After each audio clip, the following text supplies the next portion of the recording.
Welcome everyone. Gonna wait for a few more people to show up. It's gonna be a quick half-hour chat, and yeah, let you know where I'm up to, what's happening, and we'll go from there. So, if you're in the chat, let me know. Say hi. Hopefully the audio is all right. Seems like it is at the moment, and yeah, we'll go from there.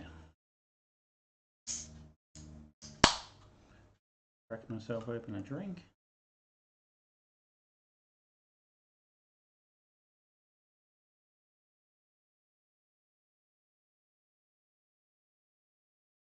I hope everyone's doing well this afternoon, and I hope if no one's here, then you're all away on a trip over this long weekend we have here in Australia. Of course, I can't do it because of recovery, but yeah, there we go.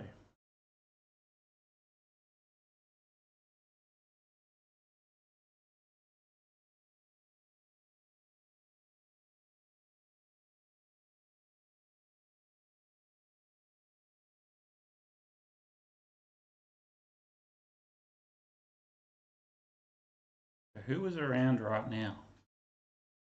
Anyone watching?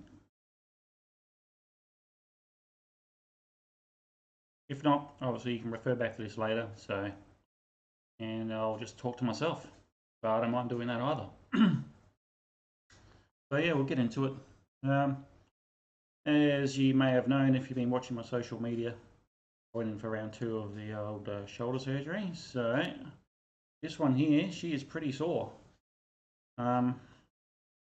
Recovery time, I don't know how long it's going to be on this one.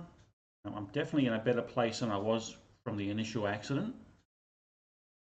But yeah, we'll see. Got a few stitches there at the moment.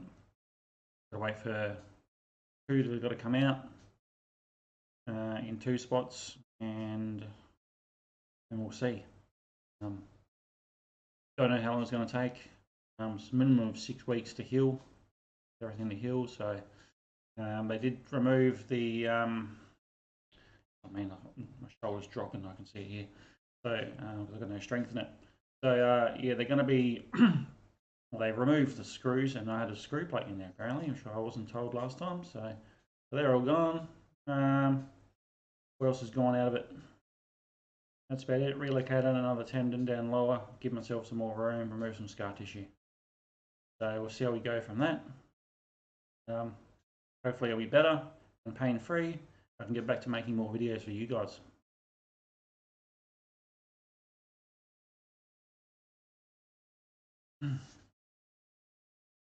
So regarding my last trip I did out to Port Lincoln, I had a few comments just about the way I edited it up, and yeah, that's fine. Like, I'll take on that feedback. But yeah, when you only have a day to film and you're in a rush, hard to try and put something together and get it out and it'd be reasonable quality compared to what my last few have been like. So definitely be keeping that in mind for future videos, and I'll get them edited up a bit better for you all. Have a few ideas in my mind. Speaking of which, I do have another video coming out probably tomorrow night. It's a feature-length video, one of my older trips, so hopefully you like it. I've just made sure I've pieced it all together, and yeah, it looks good. Fixing a few audio issues, a few typos that were made in it previously, that type of thing. So yeah, that one there is an hour and a half long. If you've got some time, feel free to sit down and watch it and check it out. That would be great. Yeah, what else? So yeah, on my Port Lincoln trip was the first. Well, on that Port Lincoln trip, I went to where was it? Tarawi, Fall Drive Park. Now, that park there had been run by someone else previously, and now it's been taken over. And look, from my personal opinion, it would be a great place to add some more maintenance done to it and a few more facilities. Compared to how it was originally to now, I don't think it's up to scratch. The tracks are quite dangerous now, and yeah, I wouldn't recommend going out there just yet. In saying that, Jacob Farm, which was here, which closed down last year, has reopened and is reopening, I think, at the end of the month as Adelaide Hills 4-wheel drive park. If you want to go and check those guys out, if you're local in Adelaide, free support behind them. I think they have a lot in the works regarding track maintenance and that type of thing, and signage and facilities. So I think it's going to be a big step up from Jacob Farm, from what I can see that they've been posting and the comments that they've been posting. So it'll be good to have a chat to them at some point. I'd like to do some work with them up there, so we'll see. Got to do that at some point. What else? What else? Cruiser wise, I do have a problem with the Michaelman fridge drawing a lot of power. Now I've got to retest it, but obviously can't do that right now. So I'm not allowed to lift anything. I can't put the fridge back in. But I have a feeling it's pulling like 7 amps, which it shouldn't be. It should be 3 to 4, I believe, somewhere around there. So it actually uses a fair bit of battery power compared to the old angle, which I still have, even though it's a little bit twisted. Yeah, that's the angle sitting in there right now on the slide, and yeah, it uses a heap less power. So something I have to sort out there with the Michaelman. Other than that, awesome fridge freezer setup. For this trip I went on, this previous trip, I had that fridge in there, and yeah, it did everything I needed it to do. So, which is awesome. What else do I need to talk about? I know the HEMA HX2. So, you get a lot of mixed reviews on the HEMA HX2 unit. Now, I picked it up last year at the camping show to replace my tablet, because my tablet was just a problem. It would overheat. While you could do more things on the tablet, not a great unit. So I decided I'll pick up the HX2. Had a chat to Justin there at the show. He's the one that runs all the online training as well. Very knowledgeable guy. And just on his word and what he explained and showed me at the show on the unit, I bought it and I've not had a problem with it at all. So it all depends on what you want from the unit and that type of thing. But it records my tracks, records my GPX files that I've got up on Patreon for you guys to download, if you remember. Yeah, so actually a really good unit. I got an update coming out soon, I believe. Yeah, we'll have to find out what's going on with that there. There's been talk of it. I've thrown some suggestions through on the training sessions. Give them a little bit more direction on that top, on their like mapping type of thing. So yeah, that was all taken on board, which was really good. So there's that. Cruiser-wise, Cruiser's running really well. I do have to do a bit more maintenance on the front end again. I am leaking from the right hand axle, and I believe that is just a worn groove in the axle, even after rebuilding the front end. So she's worn out. New ones have to go in. I've got those, so that's not a problem. And that, yeah, she's doing well. Not a problem. Very, very reliable. If anyone has any questions, feel free to type them into the chat.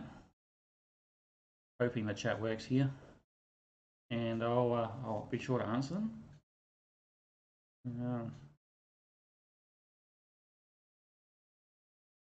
Look, see if anyone may have typed in the chat. Nope. Not even anyone here. Okay. All right. So,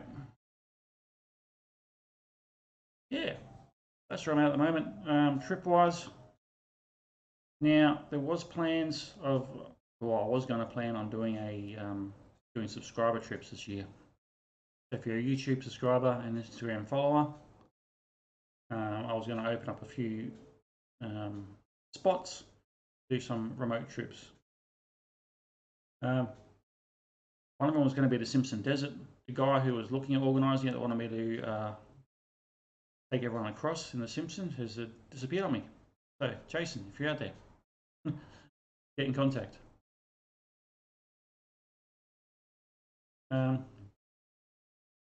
So yeah, that was one thing I was going to do. Obviously, I put a post up yesterday, I think it was, and the day before, regarding doing a spare parts service for you guys. And I did get positive feedback on that one, so that's something I'm going to look at doing in the near future. We just have to work out the rest of that thing. I do have a website going, so I do a little bit of a business model, and the business model will be that it'll be email correspondence. I won't be doing phones at this stage. Reason being is if I'm going to do the spare parts side of things for you guys, I'd like to be able to do it out on the road as well. So if I don't have voice and I have some sort of data, then I can do it that way. Make it a lot easier to try and do orders and receive payments and all that stuff. So yeah, generally that will work as a bank transfer as well. Yeah, OzTrax 4x4 is a registered business, just so you all know. I have supplied parts to people before. I'm going to keep it Australia wide at this stage. I may go international at some point. For those overseas, say in the US, who would like to do a quad headlight conversion on the front end of their Cruiser and stuff like that, I'll be able to supply parts. And there's people over there in the US who have imported 90 series Prados and struggling to find bits and pieces, you know, I'll be able to help with shipping that over to you as well. Hey Craig, how you doing, buddy? Next trip? I don't know yet, to be honest. I haven't really thought that far. More focusing on my shoulder recovery right now. Look, I'd like to get back to the high country after having that accident, but I still have a little bit of PTSD on fairly steep descents and that type of thing at the moment, which I'm trying to get past. Don't know, man. What do you suggest? Any suggestions that you could make to me, maybe? They've done a territory. There was a plan to do a fairly big trip, which was going to start in Ceduna, do the OzTrax, across the Simpson, and back into Adelaide. But yeah, I don't know. Decided.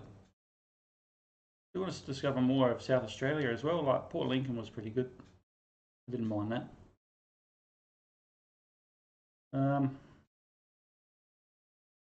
Yeah. All depends really, dude. Depends on how quickly I recover and how quickly I get my strength back again.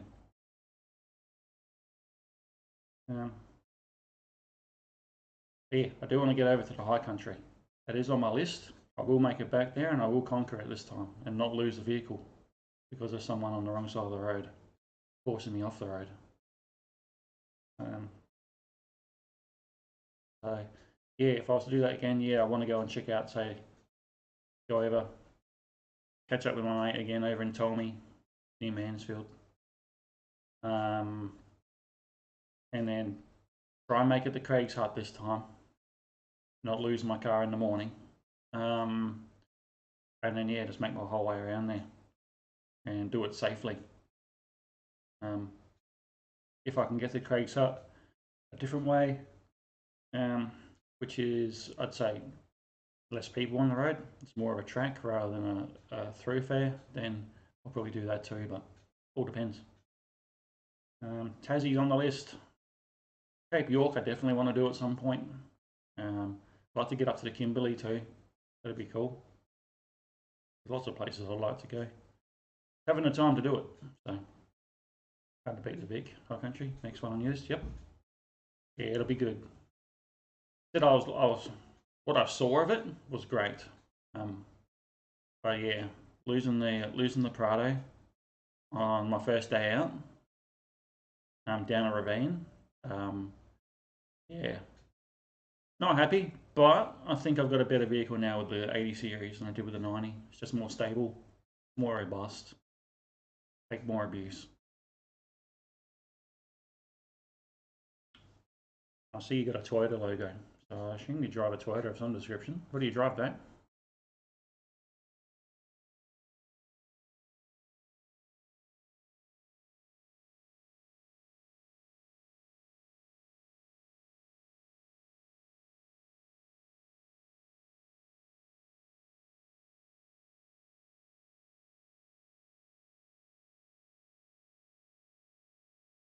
It's good to see my streaming software here is actually popping up the chats properly, which is good. If anyone has any questions, feel free to ask. Yes, 33s do fit on a 2-inch lift. An 80 series? Ah, nice. Good. Good, good. Yeah, mine's just HZJ80. Nothing fancy. But then, you know, I don't need to get anywhere really quickly anyway. And I'm definitely not towing anything, so yeah, it might be a little bit slow up hills, but hey, I'll still get to the top of them eventually, right?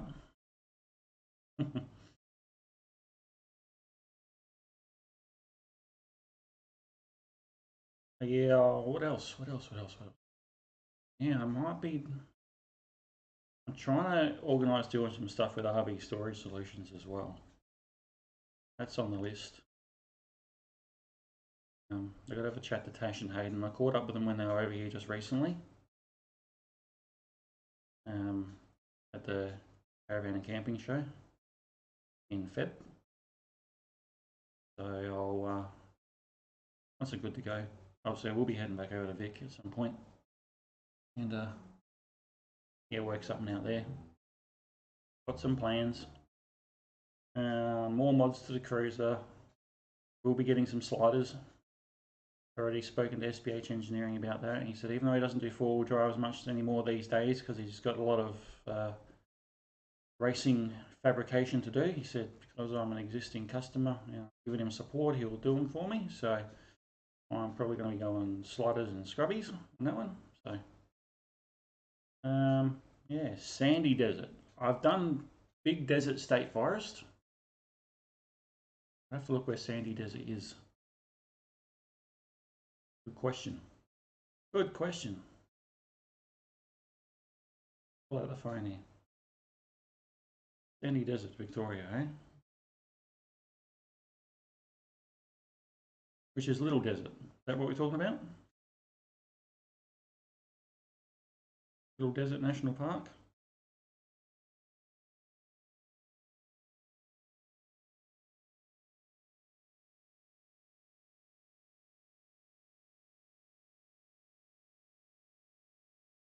Because I've done Big Desert Wilderness area. Done that. Done that to death. I've done the border track. The one, yep. No, I haven't done Little Desert. Is it good? Is it worth checking out? Looks like there's a few camp spots and stuff in there. Yada campground, and we've got Horseshoe Bend campground. Any bush camping in there as well? I'd have to put, you know, I'd have to grab the Hema and have a good look at it. Looks like a nice spot. A picture of a goanna up a tree.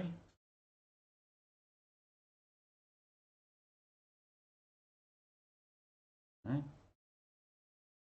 There's a little goanna friend. It's going to focus on it. Probably not. Nope, not really.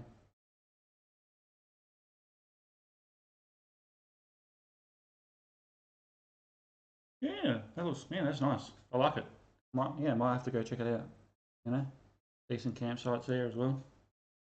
So, tracks were a little rough for my camper van, but we managed. Okay, yeah, I'll have to check that one out for sure.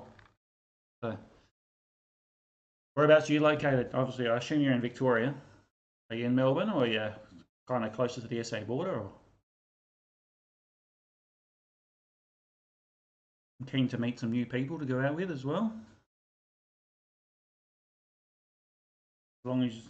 As long as you can film with a camera and don't mind being on camera, then I'm more than happy to meet up with people. Always easier filming stuff with 2 people than it is with one. Southeast Queensland. Oh, you're way up top there. Southeast Queensland. Yeah, I lived in Cairns once. Not southeast, it's northern. tropical northern Queensland, but yeah. Queensland, look, I'd love to check out Springs 4x4 Park, but that Birraclock Hill, that's just some wild stuff that I wouldn't be doing. I'll happily stand at the bottom and watch people fail though. That'll be fun. What else I'd like? Glasshouse Mountains, like to check that out as well. That'd be cool. Obviously, you know, with the cruiser, still got sliders and scrubbies to do. Yeah, I may go a rooftop tent later. Haven't decided on doing that yet or not. More a tourer. I like to do some tough tracks too, but I don't know if it'd be viable doing it with a rooftop tent. And then yeah, I got suspension to go, and I got my second row build I got to do as well. So that's the other thing I have to work out. I don't want to add too much weight to the thing either.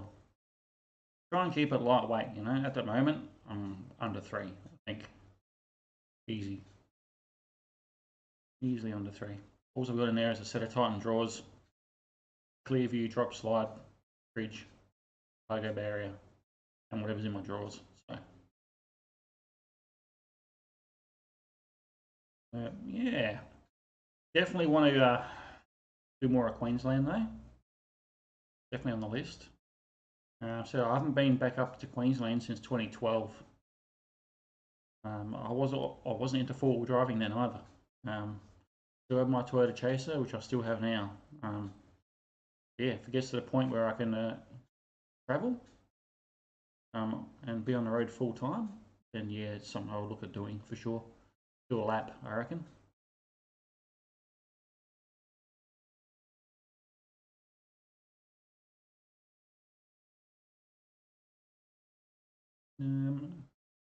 Regarding the 80, got to put a bigger solar panel on it.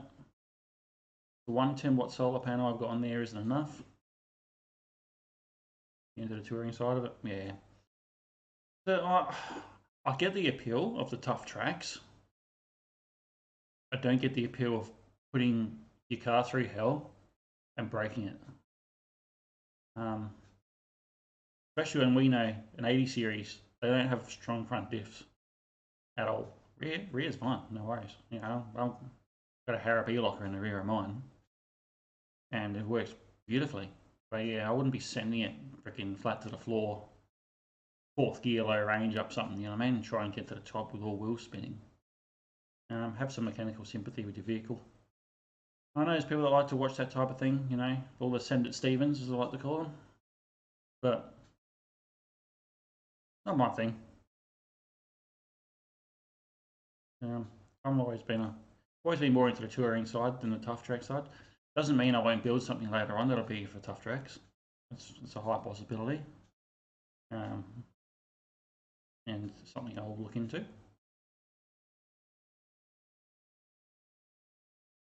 You know, ideally, you know, say 3 years down the track, maybe I'll build like a comp truck, like an 80 series comp truck or something. You know, won't all be 80 series, obviously. Have to change diffs and stuff like that. Something a bit stronger, but can be done. And yeah, it's not hard. So yeah, that's other things I'll be looking into later on. Not right now. Haven't finished what I'm doing yet.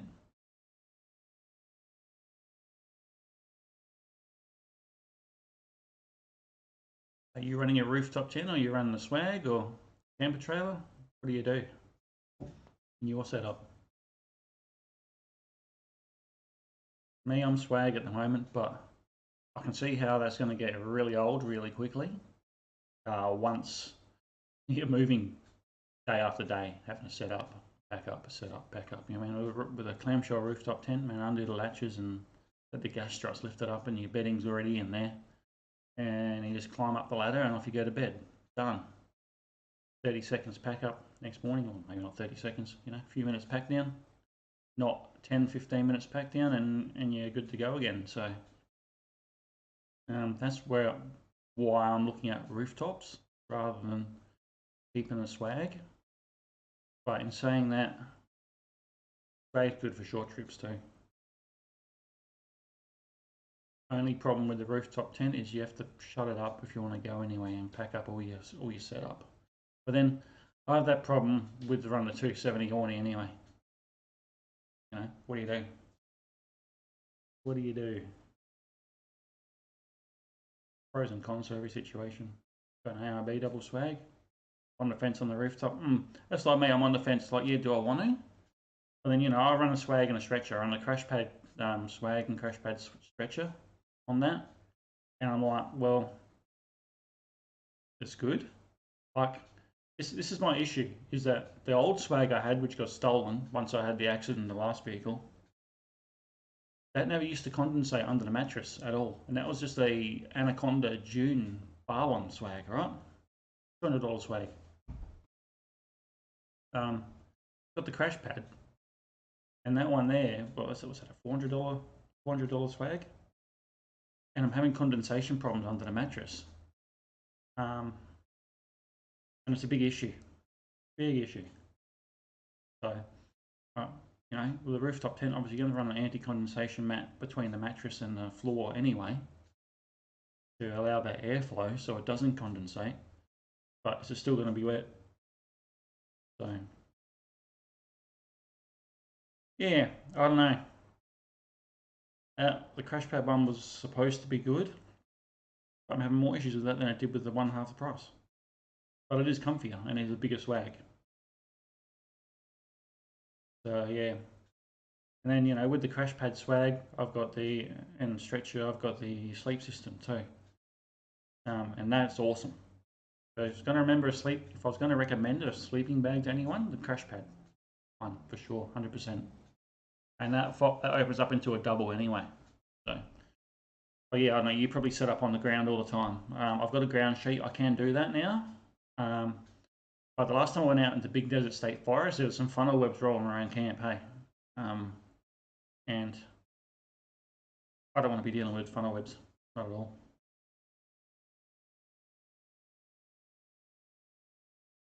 Especially when I had thongs on too, hey, it's nuts. And these things were like that, big. Actually had a funnel web here the other day.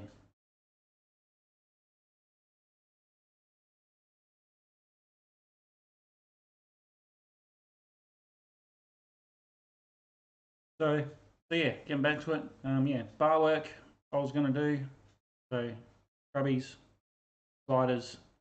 I've got to get new mounts made up for the spotlights. I've got the Steady Quad Pros on there, but they sit a little bit too low for what the factory mounts are, which are only a single bolt mount. So I'm going to get that changed over and fixed up as soon as I can drive, and go from there. So.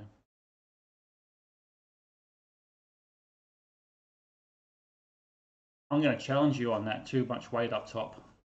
If you run a rack, so if you run a solid flat rack, and then you whack your tent on top of it, there's 90 kilos plus, maybe even 110, right, on your roof.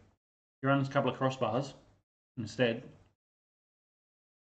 which are what do the crossbars weigh? Maybe 10 kilos, if you're lucky. 10 kilos, maybe not even that, maybe 5 kilos each for the crossbars, and you run 3. So, and then your tent is going to be pretty much the same weight as what you would have with just a roof rack up there and an awning. So, I don't think it's going to add a lot of weight up high, but will it be noticeable? Well, it will depend on your suspension setup. 100% depends on your suspension setup on that.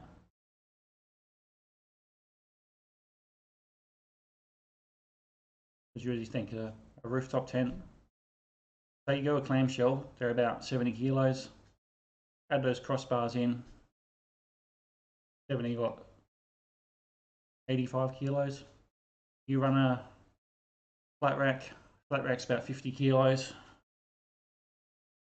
And then you put your tent on, which is about 70 kilos, 120 kilos. So yeah, it's actually going to be less weight. But then, you know, obviously depends on your awning and stuff as well. So I run a 270 awning, and that's 20 kilos. So then it starts getting up to the same weight as having a, well, you know, well, not the same way, but very similar. I don't know. I've driven vehicles with rooftop tents that are top heavy, and yeah, you can definitely feel it, but depends on your suspension setup. If you're on a monster lift, you know, if you're on a 4-inch lift on 35s and then you're racking a tent up there, yeah, you're going to notice it. But you keep your center of gravity a bit lower with a smaller lift, I think it'll be less noticeable. But then you're not doing tough tracks though either, are you? You know, you got to build it for what you want it to do it with. So, if you want to do tough tracks, yeah, stick with your swag and stretcher for sure, 100%. Want to keep it even lighter again? Grab a tent. But, yeah, it's pros and cons, man. As with anything, there's always pros and cons.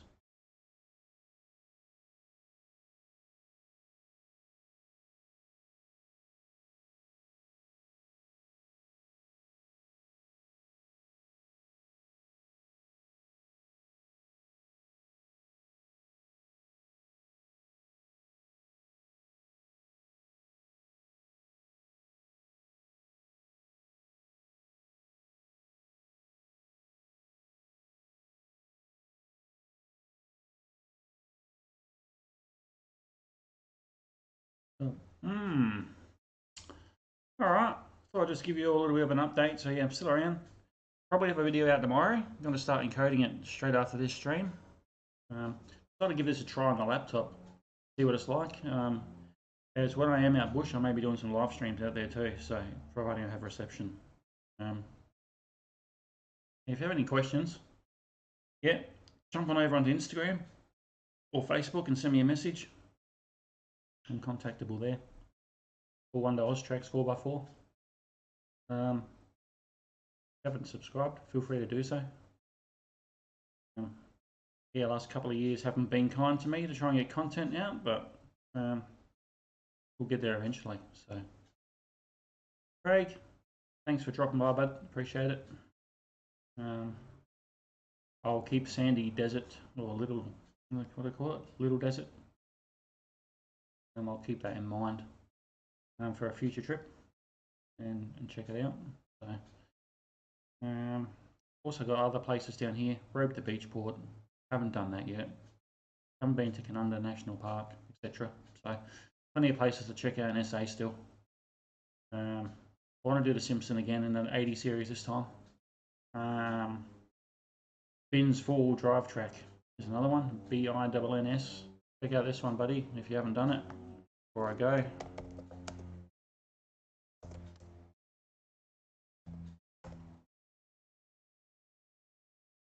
Check out that one. 2,000 kilometer 10-day trip. Starts in Northern Territory. Finish those up in WA, I think, pretty sure, something like that. So it's something that we'll check out. But all right, guys. Safe travels, Craig. Have a good one, mate. And yeah, I'll catch everyone all later.